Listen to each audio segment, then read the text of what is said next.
Food is a perishable item and people want to store it and use it tomorrow. So, as a policy, as a philosophy, as a social consciousness, we must understand eating food in its fresh condition is the best way to eat.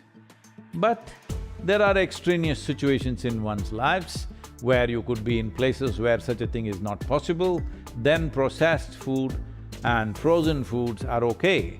But on a daily basis, if we are consuming this, we will come to lots of troubles. You know, in the yogic philosophy, always it's like this, if you have to eat a vegetable, it should be plucked today from the plant. Within a few hours, it must be cooked. Once it is cooked, within a maximum of 90 minutes, you must consume. You never eat old food because food is a living thing. If it is not living, it wouldn't support us. It is the basis or is the life-making material for us, it's not just another product. So, all of it is moving from life to death or from death to regenerating to life. This is happening all the time at every level of life. The whole process that we call as life is a cycle between life and death. Everything in life is constantly battling between dynamism versus inertia. So we call this inertia as tamas. So once you allow food to stay, especially cooked food, if it remains for a period of time, then it gathers inertia. But right now, one important thing is, food is contaminated.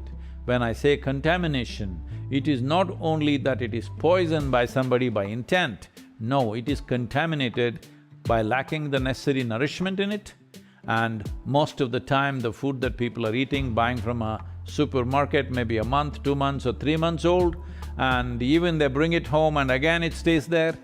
And today there are many studies to show this, because I'm particularly stressing on the fresh food, because using processed food and food with very high level of inertia within it causes constipation. Today, many universities are studying this and they are saying constipation and cognition issues are very related. You eating highly processed food, very large percentage of meat in the food, all these things will bring constipation, and today world is suffering from various kinds of psychological derangements, and cognitive decline is a huge challenge in people over 50, 60 years of age. The neuronal regeneration and cognition levels can be greatly enhanced by just changing the way we eat, and the system will not degenerate at the pace that it will, because the regeneration process will be very high if the food has a certain level of sattva or a certain level of aliveness within itself. How we consume food also becomes an important aspect. If we do not take necessary attention as to how we address the food that we eat, this also has impact, because there is an intelligence within us which builds this whole body. This body and brains was built from inside. The bread that we consume becomes body and brains, so there is an intelligence like this.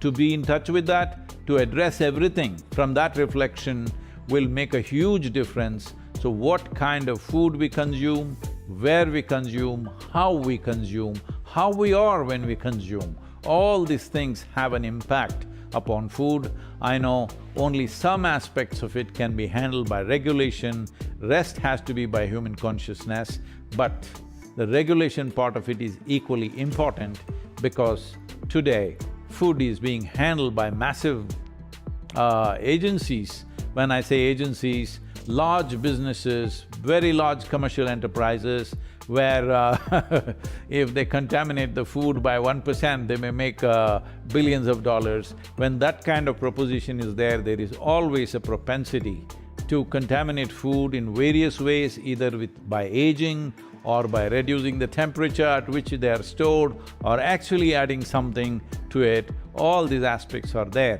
but the most important aspect is, at the very source it's being contaminated, we have to address that.